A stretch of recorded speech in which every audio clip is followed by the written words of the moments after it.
Last class कब हुआ था आपका? 2 तारीख को।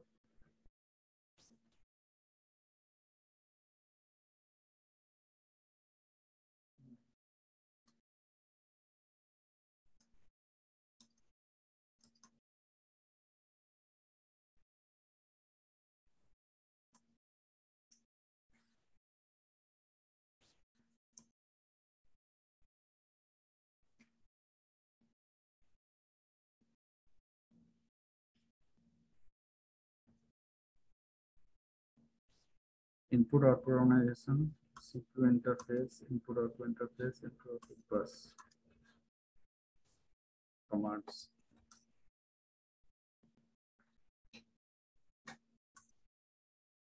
Now today we'll discuss input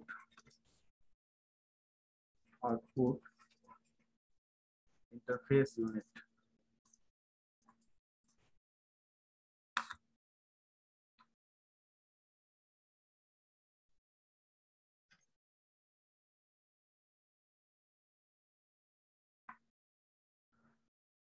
Input output interface unit.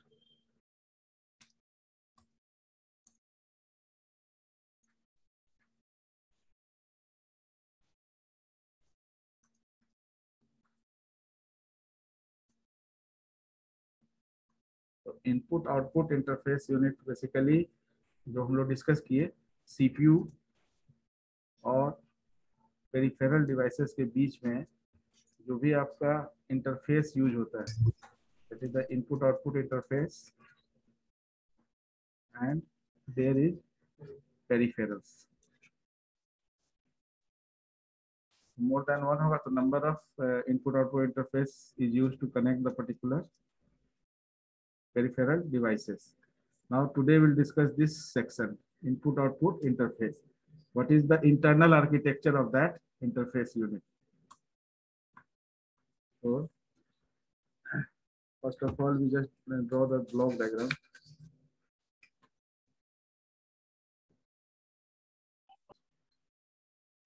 इसमें देखिए ये आपका जो है ये पार्टीशन यूज होगा। Left side is use to connect the CPU, right side is use to connect the peripherals.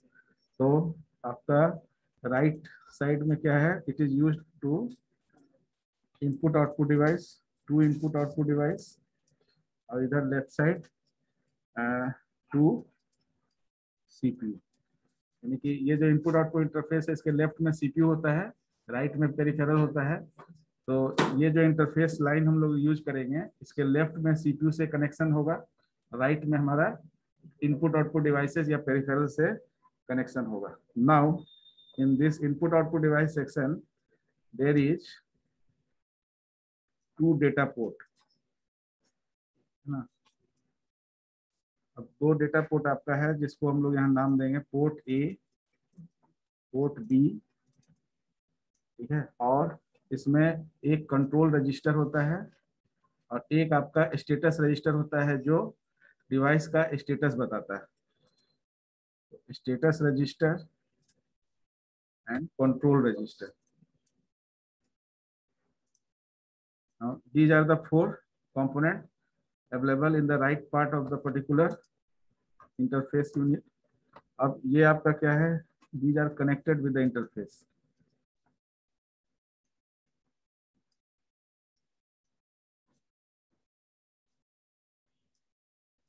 तो कंट्रोल रजिस्टर में कंट्रोल सीपीयू से आएगा और स्टेटस रजिस्टर स्टेटस सीपीयू को देगा।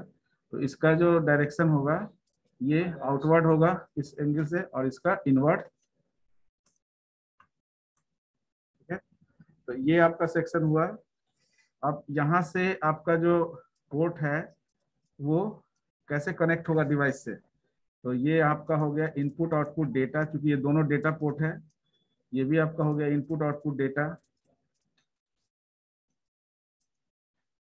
देन कंट्रोल रजिस्टर डिवाइस को कंट्रोल भेजेगा और ये डिवाइस से कंट्रोल लेगा। तो ये कंट्रोल हो गया और ये, तो किसी भी डिवाइस का स्टेटस सीपीयू को चाहिए होगा तो स्टेटस रजिस्टर से स्टेटस मिलेगा सीपीयू का। कंट्रोल सीपीयू भेजेगा उस पर्टिकुलर डिवाइस के लिए जिसमें उस डिवाइस का एड्रेस से लेकर सारा डिटेल्स होगा। अगर स्टेटस ओके नहीं होगा तो स्टेटस रजिस्टर से सीपीयू को नॉट ओके का सिग्नल मिलेगा स्टेटस। उसके बाद आपका वेट करेगा, सीपीयू उस प्रोसेस को इंटरप्ट कर देगा। नाउ लेफ्ट साइड में there is a buffers, data resided here buffers, and एक आपका जो सेक्शन है total control section.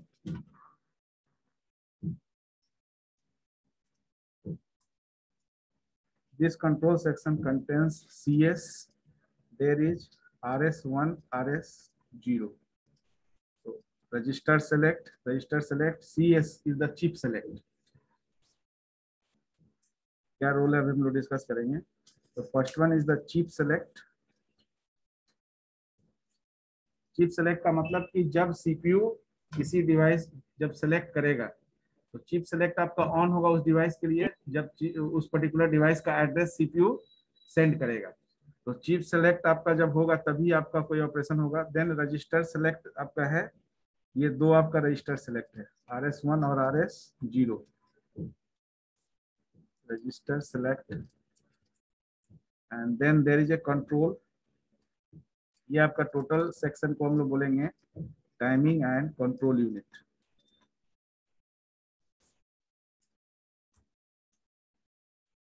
Timing and control unit, यहाँ पर रीड और राइट दो सेक्शन और होगा, एक आपका रीड ऑपरेशन करने के लिए और एक राइट ऑपरेशन। तो RDWR ये आपका कंप्लीट सेक्शन हुआ।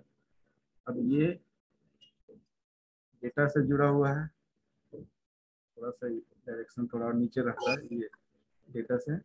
और ये पूरा आपका जो टाइमिंग एंड कंट्रोल यूनिट है इसके थ्रू आपका सिग्नल इस इंटरफेस के थ्रू, इंटरफेस से ये पोर्ट और कंट्रोल ये सारा जुड़ा हुआ है, सब all are the part of the interface. Buffers is also the part of the particular.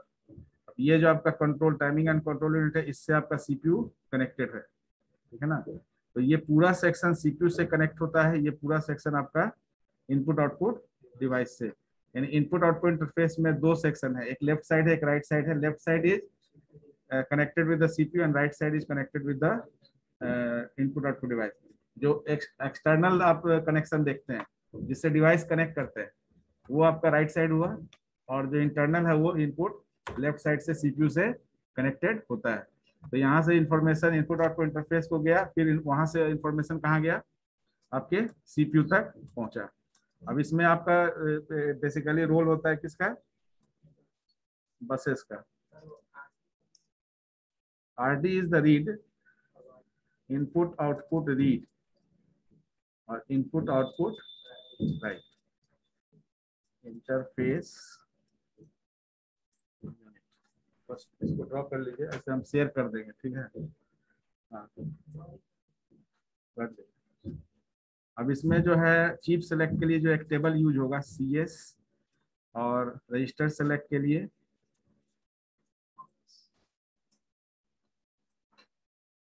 Register select, chip select.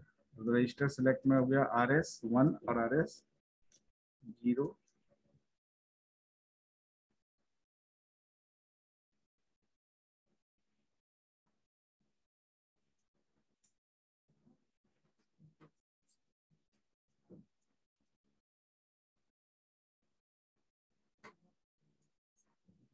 अब इसमें जब भी RS कोई सिलेक्ट होगा तो सेलेक्टेड रजिस्टर ये आउटकम जनरेट होगा। अब चिप सेलेक्ट का मतलब क्या है, चिप सेलेक्ट अगर डिजेबल होगा, यानी chip select disable just like a room अगर लॉक होगा तो इसमें कोई एक्टिविटी नहीं होगा, यानी किसी डिवाइस को अगर कोई कमांड जनरेट नहीं होगा, चिप अगर उसको सेलेक्ट नहीं किया तो उस डिवाइस को किसी तरह का कोई कमांड जनरेट नहीं होगा, कंट्रोल जनरेट नहीं होगा, तो उसका स्टेटस भी सीपीयू को नहीं चाहिए।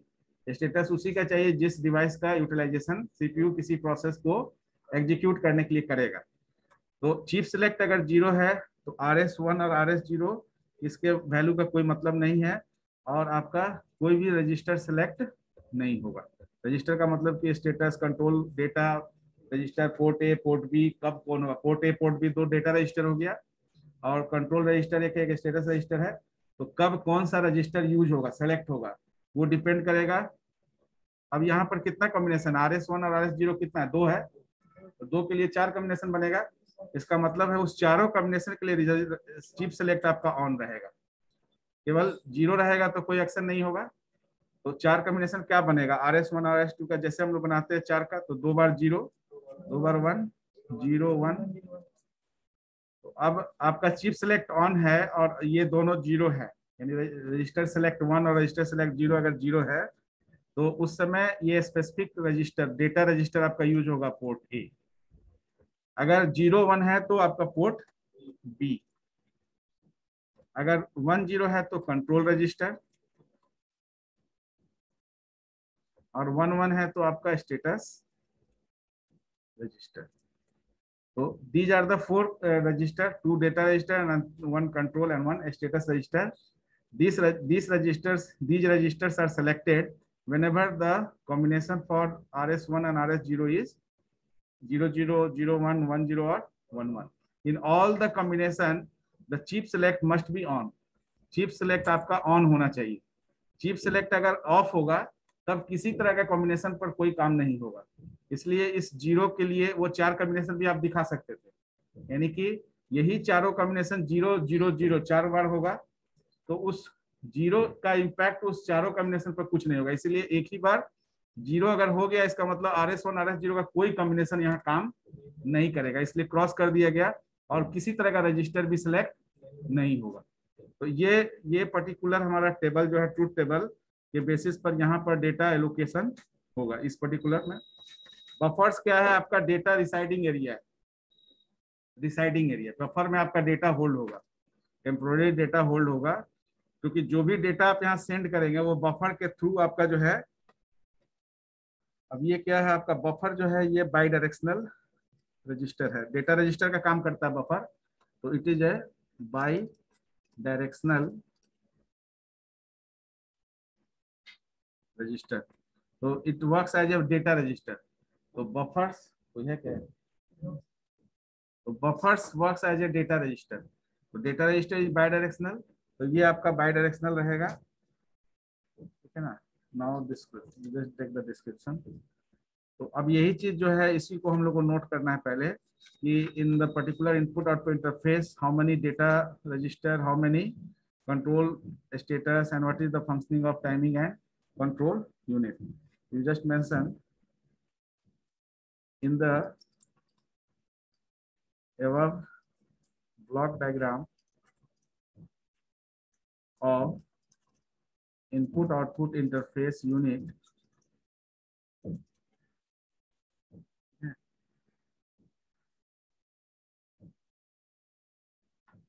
it consists of 2 data registers, that is port A and port B, status register and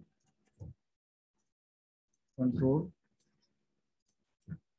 registers, ठीक है ना। तो यहाँ पर स्टेटस रजिस्टर लिखेंगे तो 1 लिखने की जरूरत नहीं, कि 1 status register, 1 control register and buffer. ये buffer is a data register, buffer register बोलिए। हाँ, तो एंड ज्यादा बार एंड हो जा रहा है।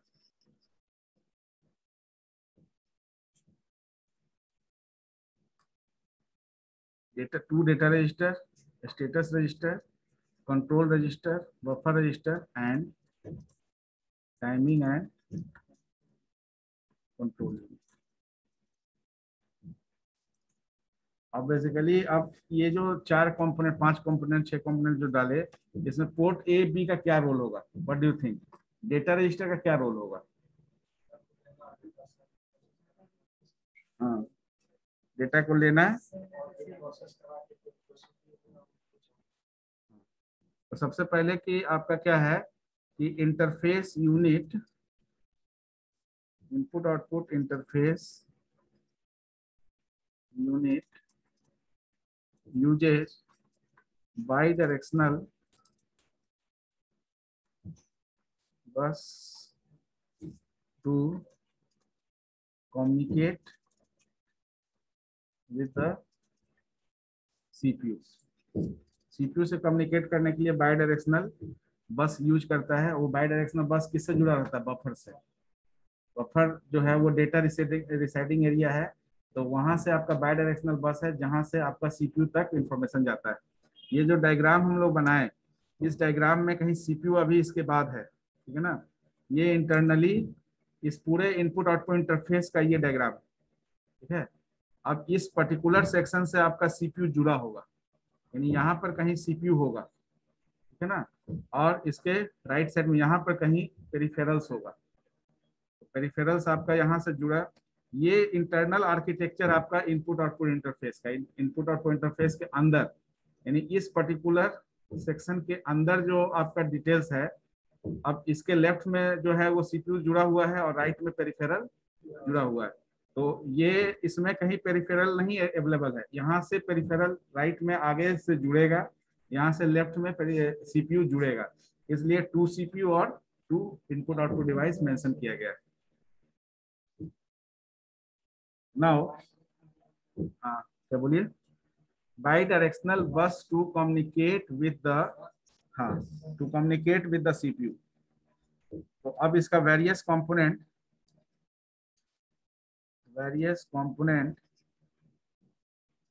ऑफ इनपुट आउटपुट इंटरफेस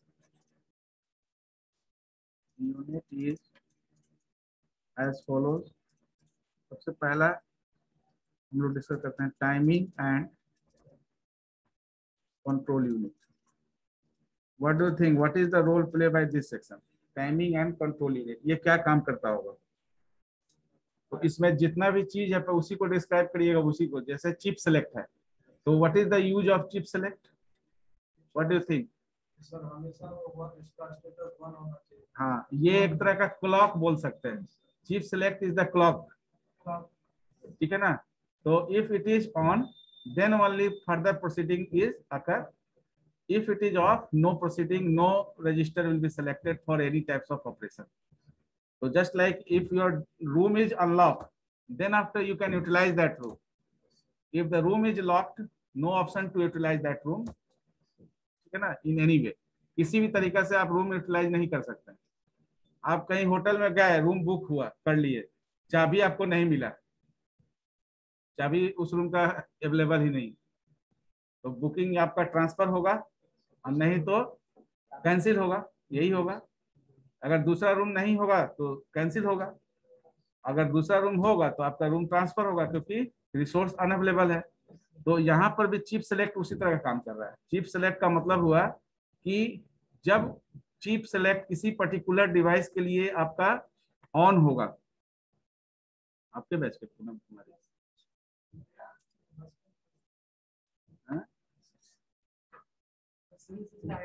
हाँ, तो टाइमिंग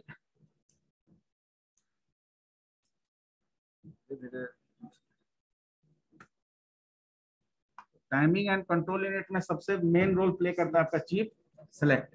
यानी कि if the chip select is on, then after we think about the register select 1 और 0 कॉम्बिनेशन। यानी RS1 और RS0 का कॉम्बिनेशन जो आपका इनपुट का है, वो हम लोग तब चेकआउट करेंगे। सिस्टम तब चेकआउट करेगा जब चिप सेलेक्ट ऑन होगा। इसलिए हम लोग जो ट्रूथ टेबल बनाए, उस ट्रूथ टेबल में चिप सेलेक्ट अगर 0 है यानी डिजेबल है, तो कोई भी RS1 और RS0 का किसी कॉम्बिनेशन क्रॉस करने का मतलब किसी तरह का कॉम्बिनेशन से किसी तरह का कोई रजिस्टर सेलेक्ट नहीं होगा। None of the register is selected once the chip select is off. तो वही चीज यहाँ लिखना, टाइमिंग एंड कंट्रोल यूनिट में। यहाँ पर 2 मेन चीज है, चिप सेलेक्ट और रजिस्टर सेलेक्ट। तो चिप सेलेक्ट आपका जो है और रजिस्टर सेलेक्ट आपका इनपुट लाइंस है। चिप सेलेक्ट आपका जो है पर्टिकुलर डिवाइस सिलेक्शन के लिए यूज होगा।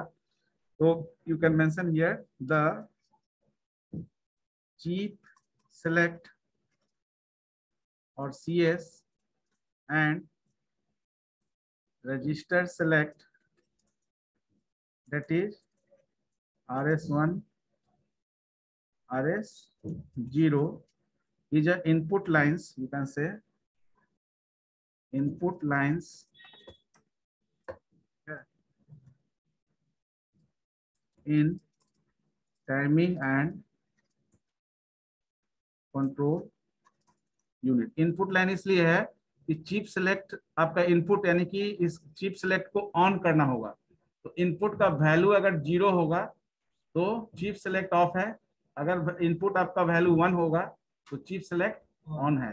तो चिप सेलेक्ट ऑन होगा तो यहाँ भी इनपुट करना पड़ रहा है वैल्यू बाइनरी, और रजिस्टर सेलेक्ट में भी कॉम्बिनेशनल 0-1 का जो है एंट्री होगा। तो ये दोनों ही इनपुट लाइंस है टाइमिंग एंड कंट्रोल यूनिट में। ये क्या डिटरमाइन करेगा? What types of information is determined by this two section? बताइए ये क्या डिटरमाइन करेगा? चिप सेलेक्ट करेगा तो आपका पता है कि कोई भी सीपीयू जो है किसी डिवाइस से जब कोई कंट्रोल सिग्नल जनरेट करता है तो उस डिवाइस का क्या भेजता है? स्टेटस कहाँ से भेजेगा? स्टेटस थोड़ा भेजेगा, स्टेटस तो उसको चाहिए, डिवाइस एड्रेस भेजेगा, डिवाइस का एड्रेस भेजेगा। तो chip select CS and register select RS1 RS0 input lines in timing and control unit used to determine address बोलिए या डिवाइस बोलिए जिससे हमको काम लेना है। हाँ, तो क्या क्या मेंशन करिएगा? Determine the address. किसको एड्रेस भेजेगा? डिवाइस को कैसे भेजेगा जी एड्रेस? एड्रेस किसको भेजेगा?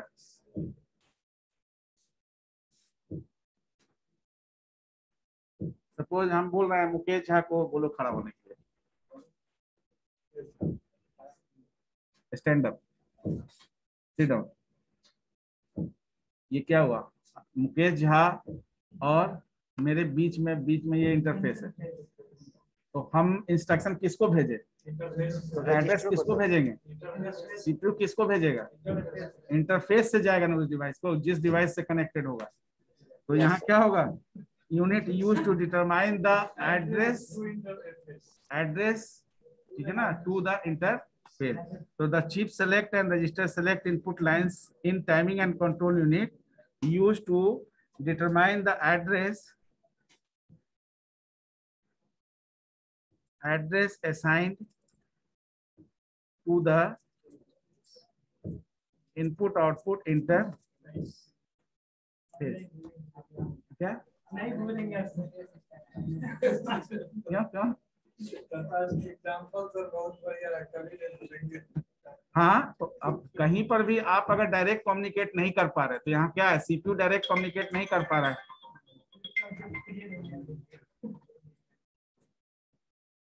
डायरेक्ट कम्युनिकेट नहीं कर पा रहा है, तो उस केस में क्या होगा? इंटरफेस आप एक माध्यम रखेंगे। तो वही चीज आप ट्रांसलेटर कंपाइलर जितना यूज करें, सब में तो वही बात है। आप जो कोड लिख रहे हैं वो किसको दे रहे हैं? कंपाइलर को दे रहे हैं। कंपाइलर उसको कहाँ तक पहुंचा रहा है? मशीन तक पहुंचा रहा है। आप जो भेज रहे हैं वो क्या 0-1 में है? नहीं है। मशीन को क्या चाहिए? 0-1 में। तो मशीन को 0-1 में पहुंचाने का काम कौन कर रहा है? वो कंपाइलर, यानी डिवाइस आप जो इंस्ट्रक्शन दे रहे हैं उसको कलेक्ट कौन कर रहा है? कंपाइलर, उसका इंटरफेस, ठीक है ना। आपके और सिस्टम के बीच में आप मॉनिटर पे कुछ कर पा रहे हैं, इनपुट डिवाइस से कुछ कर पा रहे हैं, इसके लिए कौन रिस्पॉन्सिबल है? वो कंपाइलर है ना। तो कंपाइलर इज अ ट्रांसलेटर, और you can say it is a intermediary term or software in between the user as well as the resources of the computer hardware। आप हार्डवेयर मॉनिटर को use कर रहे हैं ना, कीबोर्ड को use कर रहे हैं, कीबोर्ड से डेटा एंट्री लेते हैं, मॉनिटर पर डेटा डिस्प्ले होता है। ये दोनों के बीच में आपका वो कंपाइलर ट्रांसलेटर के फॉर्म में यूज किया जा रहा है। तो एड्रेस, जब भी आप किसी डिवाइस से कोई ऑपरेशन करें, उस डिवाइस का एड्रेस आपको भेजना होगा। तो CPU send the device address to the interface, और interface gives the status from that particular device। Device का स्टेटस रजिस्टर से आएगा, स्टेटस रजिस्टर से स्टेटस मिलेगा सीपीयू को। अगर स्टेटस ओके होगा तो उस पर वर्क होगा, नहीं तो इंटरप्ट जनरेट हो जाएगा। Assign to the input output interface. Now अब यहाँ पर CS का जो रोल है उसको लिख देना है। CS का क्या role? CS is use to select the particular, हाँ तो CS is use to select the particular interface unit, ठीक है ना, through which the particular device is connected. तो ये मेंशन हियर CS, यानी कि CS इज यूज टू क्या करेगा? सबसे पहले तो CS ऑन होना चाहिए, हाँ, ऑन होगा तभी वो select use to select a particular device, ठीक है ना, और इंटरफेस नॉट डिवाइस, डिवाइस से डायरेक्ट तो हो रहा नहीं, पर्टिकुलर इंटरफेस यूनिट, ठीक है।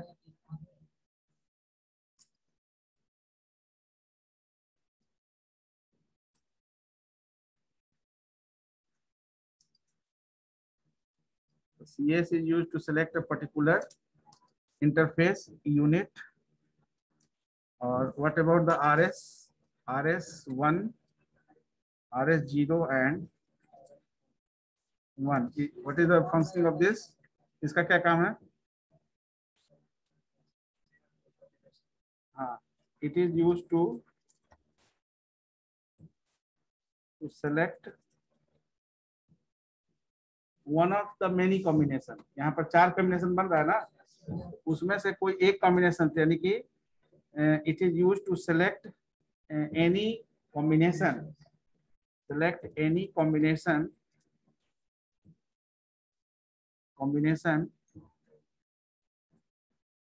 which is used to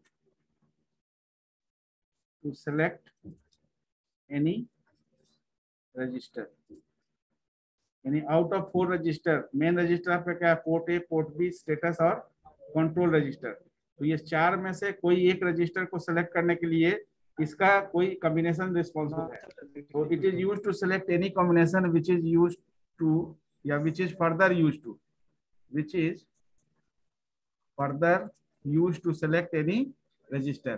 तो जो यहाँ पर हम लोग डिस्कस किए ये रजिस्टर सेलेक्ट, तो रजिस्टर सेलेक्ट में 4 कॉम्बिनेशन बना, इस 4 में से कोई एक कॉम्बिनेशन को यूज करके एक पर्टिकुलर रजिस्टर सेट को सिलेक्ट करने के लिए हमारा ये RS1 और RS0 फैक्टर रिस्पॉन्सिबल होता है। तो टोटल कितना रजिस्टर हो गया? 4 रजिस्टर्स, एक CS, RS0, RS1 और एक कौन है? चिप सिलेक्ट है ना? अच्छा नहीं, ये इसमें सेलेक्ट एनी रजिस्टर में यहाँ पर मेंशन कर दीजिए, that is port A, port B, control and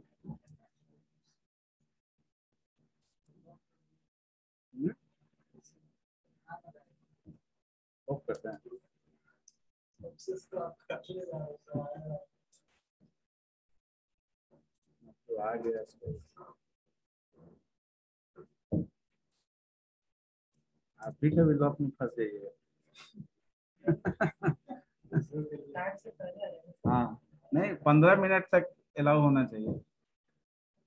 हाँ तो लास्ट मोमेंट में अटेंडेंस बनाने के लिए 40 मिनट में क्लास में सब पूरा एंट्री करते रहते हैं। हाँ 10 मिनट इसमें बढ़ा देते हैं इसके बाद। ठीक है, हम भी वही कर देंगे भाई।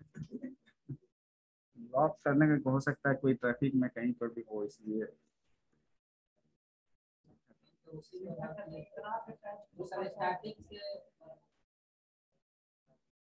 पता चल जाता है। अगर ऐसा है तो एक्सप्लेन कर दो शुरुआत में, सर मेरा ऐसा है। नेक्स्ट दूसरा सेक्शन,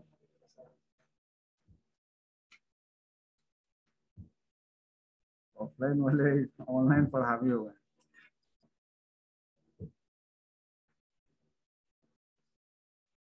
हाँ। दूसरा port A and port B, port A and port B, ये आपका क्या है? दीज आर डेटा रजिस्टर, है ना।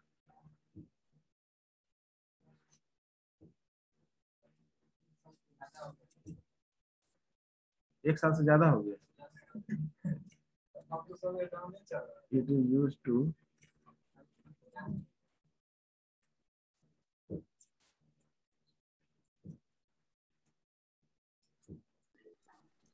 टू एंड फ्रॉम डिवाइस, इसलिए क्योंकि डिवाइस को डेटा आप भेजते भी हैं और डिवाइस से डेटा लेते भी, यानी सीपीयू को डेटा इन और डेटा आउट दोनों करना होता है।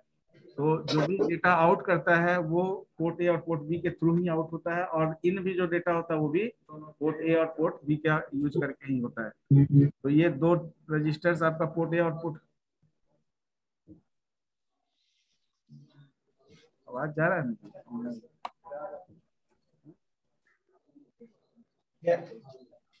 आवाज आ रही है? Yes sir. Yes sir. हाँ क्या बोलिए?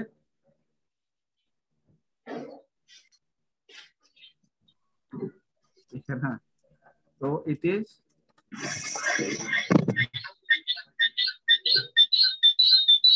bidirectional used to connect either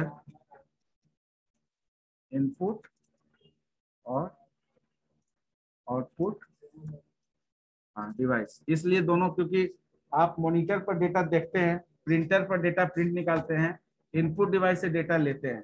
तो डेटा इन कराने के लिए इनपुट और डेटा आउट कराने के लिए प्रिंटर, मॉनिटर या जो भी डेटा है, जहां पर आप डेटा को विजुअलाइज व्यू कर सकते हैं, तो सेम पोर्ट आपका यूज होगा उसको विजुअलाइज। तो नाउअडेज जब यूएसबी पोर्ट बात करते हैं तो वहां पर यूएसबी पोर्ट यही रोल प्ले करता है। यूएसबी पोर्ट में आपका जो है डेटा इन और डेटा आउट, यानी कि इनपुट और आउटपुट दोनों पोर्ट का रोल प्ले करता है। तो उसको हम लोग यूएसबी पोर्ट को इनपुट और as well as output port बोल देते हैं। तो if the input device is used to connect with that particular port, then it is treated as input port. Whenever it any output device is used, आप external monitor भी लगा सकते हैं, external keyboard भी आप लगा सकते हैं, एक्सटर्नल माउस भी लगा सकते हैं लैपटॉप में। केवल माउस, ये कीबोर्ड या मॉनिटर जो भी है वो यूएसबी इनेबल्ड होना चाहिए।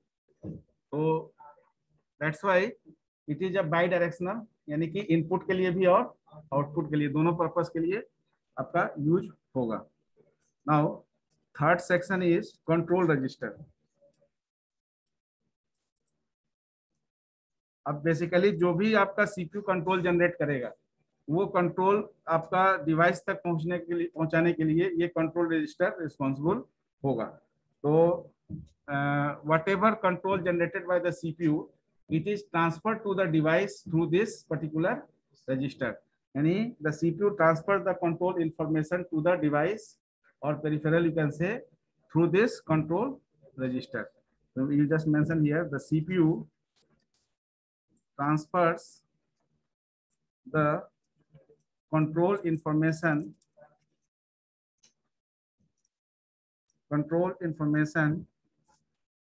into the control register to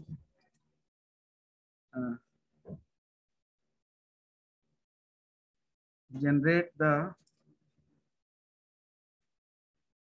functioning of and input output devices. After proper status on, है ना। प्रॉपर स्टेटस ऑन करने का मतलब कि जब डिवाइस का स्टेटस ऑन होगा तब, तो उस केस में there is a status register. Status register is just use to, अब देखिए कि डायरेक्शन आपका जो सीपीयू से की तरफ से आपका जो डिवाइस की तरफ जा रहा है, जो कंट्रोल रजिस्टर, और स्टेटस रजिस्टर का जो आपका है वो स्टेटस रजिस्टर का जो है डिवाइस से स्टेटस रजिस्टर में आ रहा है, और फिर स्टेटस रजिस्टर से ये आपका जो है सीपीयू को जा रहा है यहाँ से, ठीक है। यहाँ से जो भी स्टेटस है वो आपका सीपीयू तक जा रहा है। तो स्टेटस रजिस्टर का क्या रोल प्ले होगा यहाँ पर? It sends the status of the device, तीनों सब में एक ही चीज होगा। अगर ओके होगा यानी device is available, okay, then only the operation should take place, otherwise no operation should take place. तो स्टेटस रजिस्टर में आप मेंशन कर सकते हैं, ये 1 बिट का इंफॉर्मेशन रखेगा। जैसे आपका स्टेटस फ्लैग रजिस्टर है 0 या 1, तो 0 का मतलब डिजेबल है, 1 तो it contains 1 bit of information, है ना, which is used to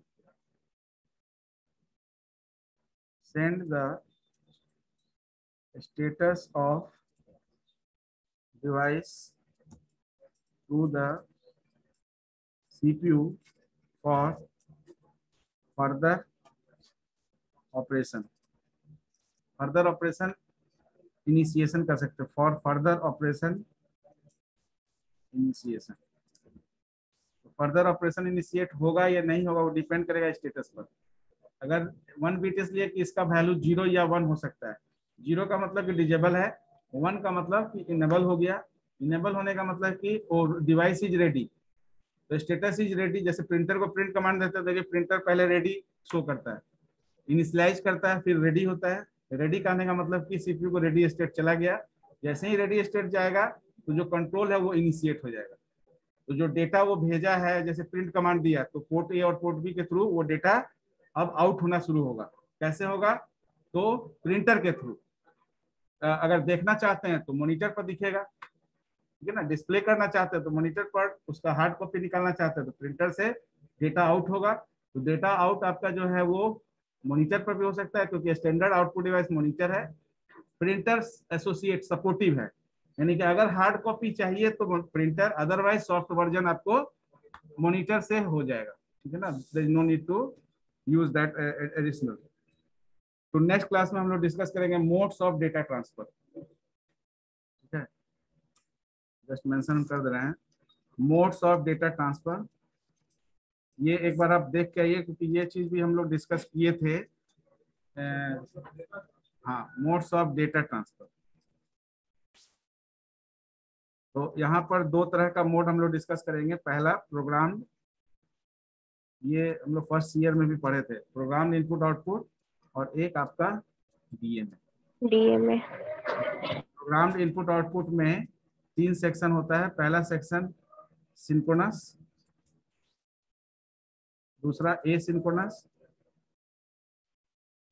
synchronous, और तीसरा होता है, तीसरा होता है इंटरप्ट ड्रिवेन या प्रोग्राम इंटरप्ट ड्रिवेन। सिंक्रोनस हो गया कब? जब प्रोसेसर और डिवाइस का स्पीड सेम हो, यानी कि जो इनपुट आउटपुट डिवाइस है और प्रोसेसर अगर सेम स्पीड का होगा तो सिंक्रोनस 1। एसिंक्रोनस कब? जब डिवाइस का स्पीड मिसमैच होगा, यानी speed of processor and device mismatch, तो मिसमैच होगा तो एसिंक्रोनस। अब इसमें दिक्कत क्या है? डिवाइस मिसमैच होने से कोई एक प्रोसेस से, जैसे आप ऑपरेटिंग सिस्टम में पढ़े कन्वॉय इफेक्ट, कोई लंबा कोई प्रोसेस सीपीयू में चला गया तो अब उससे स्मॉलेस्ट प्रोसेस उसके लिए वेट कर रहा है। समझिए कि पुल पर आपका बड़ा गाड़ी जाम कर दिया, अब छोटा गाड़ी उसके चलते आगे नहीं बढ़ पा रहा है, क्योंकि छोटा गाड़ी के लिए जगह बहुत था, लेकिन बड़ा, इतना बड़ा गाड़ी जो है लगा दिया कि वो पूरे गाड़ी को रास्ता जाम कर दिया। तो एसिंक्रोनस में भी जो प्रॉब्लम आया कि आपका जो प्रोसेस लंबे समय तक अगर रिसोर्स को यूज कर रहा है तो स्मॉलर प्रोसेस को एलोकेट होने में समय लगने लगा। तो कंसेप्ट आया इंटरप्ट ड्रिवेन का, यानी कि अगर कोई प्रोसेस लंबे समय तक सीपीयू रिसोर्सेज को यूज करता है किसी कारणवश से, डेटा इनकम्प्लीटनेस से चलते, तो उसको हम वेटिंग स्टेट में भेजकर दूसरे प्रोसेस को एलोकेट कर देंगे। तो वहां से इंटरप्ट ड्रिवेन का कॉन्सेप्ट आया। ये सब में आपका सीपीयू प्रेजेंस जरूरी था। जितना तरह का है सिंक्रोनस, एसिंक्रोनस, इंटरप्ट ड्रिवेन, इसमें सीपीयू रोल प्ले करता था। DMA is the particular data transfer in which CPU hand over the role to the DMA controller, यानी सीपीयू जो है वो कंट्रोल जनरेट का जो है ऑथराइजेशन थोड़ी देर के लिए डीएमए कंट्रोलर को हैंड ओवर कर देता है ताकि आपका डायरेक्ट मेमोरी एक्सेस हो सके।